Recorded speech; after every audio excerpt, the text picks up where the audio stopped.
Hey everybody, Ben Frederickson here alongside Jeff Gordon for a new episode of Inside Pitch. Gordo reacting to the Cardinals news. The big news, Chaim Bloom is going to be the leader of this baseball operations department. Now, it won't start this year. It's going to start the year after when he starts a 5-year deal as the president of baseball operations. And he will spend the next season trying to get the Cardinals player development pipeline back on track. Unfortunately, a once proud part of the organization has kind of become a disheveled mess, and that's going to be his kind of special assignment. He'll also have a say in major league decisions as well, and that's good news considering the Cardinals may be dealing some players off, looking to rebuild here, and he's made those kind of trades before. I want to talk a little bit about what this means for John Mozeliak, Gordo, but more importantly, Bloom. What do you make of this? The Cardinals are traditionally a promote from within organization. They jumped at the chance to bring Bloom on as an advisor when the Red Sox let him go, and he's gone from a part-time advisor to the future president of baseball operations in a matter of 1 year. Clearly, the Cardinals were impressed by his track record in Tampa and to some degree in Boston, where unfortunately he took a lot of the blame for some things that really weren't his doing. He was told to trade Mookie Betts, for example, but it seems like Bill DeWitt and Bill DeWitt III are very impressed with Bloom, and it says something that the Cardinals are willing to hand over the keys to someone who has just been a part of the org for a year. Now, it says clearly that Michael Gersh was not in the line of succession as he's moved off to the side here in this. Yeah, I think it was smart they went outside. This is a situation where, now compared to the Kansas City Royals, they made a massive change with their baseball operation, and they got it done in a year. And it was very aggressive, top to bottom, and look where they're at. They obviously have two great young players, but they also made a lot of moves and built up the whole infrastructure. This is what Bloom gets to do for the next year.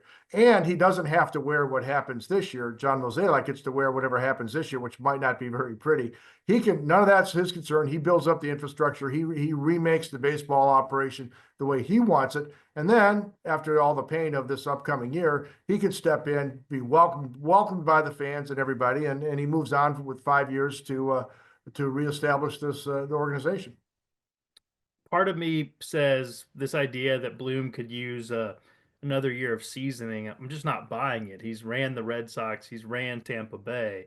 I think if John Mozeliak's contract is set to expire after this past season, this transition is made now. This very much feels like trying to justify Mo riding out one more year. And I get it. I agree. There's part of it's protecting Bloom from maybe what 2025 could look like, right? But isn't part of this also Mo hoping that by lowering expectations for the team in 2025, by calling it a reset or whatever, they don't want to say the word rebuild, but it is, that we see young teams, Gordo, overperform all the time. There are examples in this edition of the playoffs. Do you think Mo is playing two games here? One, give Bloom an easier transition, sure, but also maybe hope that this 2025 team maybe catches lightning in a bottle and he gets to ride off into the sunset with a little bit more of a positive reaction than he would have if he would have walked away or even shifted to the background this year. Yeah, I don't like his odds of going out on a high note. This farewell could be like the Molina farewell, like the Wainwright farewell. I think Cincinnati will take off next year. I think the Cubs will be good. The Brewers aren't going anywhere. This is going to be a tough job. There's a good young core here, but if you decide, okay, we're going to unload Sonny Gray, going to unload Nolan Arenado, you start making changes like that, it's going to be tough. But again, to your point, man, the Royals 106 losses last year, man, and Detroit Tigers bailed at the trade deadline, and then they still make the playoffs and they Right, advance.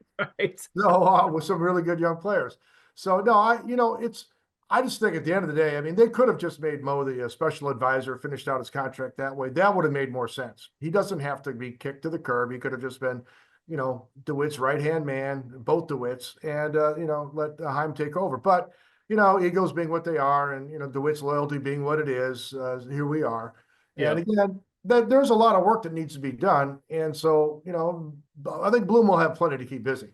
And I think it went under the radar in this press conference, but I do think Bloom is going to be involved on the major league side. And that's good news because the Cardinals are not familiar with selling off players. I mean, they did it at the trade deadline in the true sell-off fashion last year, and so far the early returns on that were not ideal based off of their seller. I mean, look at how many players they have that are affecting this team now from selling off at the trade deadline. So Bloom is more familiar in those waters. So hopefully he will, be a big part of those conversations. And Gordo, I guess if you're talking about which players could go, you got to have a conversation with these guys, with Nolan Arenado, with Wilson Contreras, with Ryan Helsley, and you got to ask them, hey, are you in on this?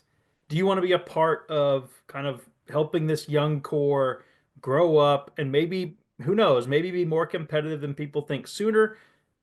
Granted, that wasn't what we asked you to do when you signed on here for the free agents who came on board. But if you're in on it, maybe we can do it quick. And if you're not, we get it. Let's find you a place to go for a return that we respect. I mean, that's really got to, because here's the deal. If Nolan Arenado wants to help young guys get better every day, I want him on this team. And I'm not sure teams are going to be dying to take on his contract either.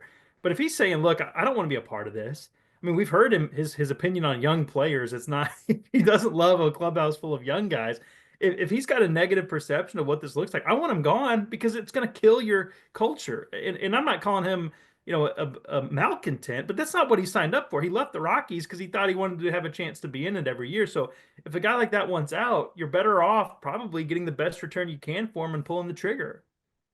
Yeah, and and I don't think the Wits will have any trouble slashing payroll because the worst players, the most disappointing players on this team, were the highest paid guys. I mean, you can blame all this on Nolan Gorman and Jordan Walker, but they're not making 35 million a year. Right. They're not pulling 20 million. They're not pulling 23 million. So it's going to be, and now this TV money's gone. So, I mean, it may be that they just commit to moving these guys, whether they want to be here or not. I mean, that's a possibility as well. All right, Gordon, last one. What is a fair expectation for the 2025 St. Louis Cardinals? Give me something that they can say, hey, if we do this, it's a relatively good season, all things considered. I don't think there's any excuse not to be in the chase next year if you go out and make value additions the way the Royals did. That they don't have a big payroll, but they went out and got the Michael Wacha's of the world at a reasonable price and got production. Yeah, they have two young superstars. This team doesn't have those two guys, but at least be in the chase. Do what the Blues did, right? Be competitive. Stay, cling to mathematical life until the bitter end, Ben Fred. That would be my expectation. That's the spirit. And hey, not to be that guy, but I will point out that Mike Schultz Padres are advancing in the postseason, and they cut more than $90 million in payroll during this year. They traded away the Cy Young Award winner. They had multiple key players missed a lot of the season with injuries, including two of their best starters. So just saying, it can be done to cut payroll and actually take a step forward in terms of winning. It's going to be an interesting offseason, folks. We're going to have it all covered at stltoday.com. And when big news happens, Gordo and I will be back here to talk to you on Inside Pitch. So keep it locked at stltoday.com, and we'll see you down the road sometime soon. For Gordo, I'm Ben. Have a good week.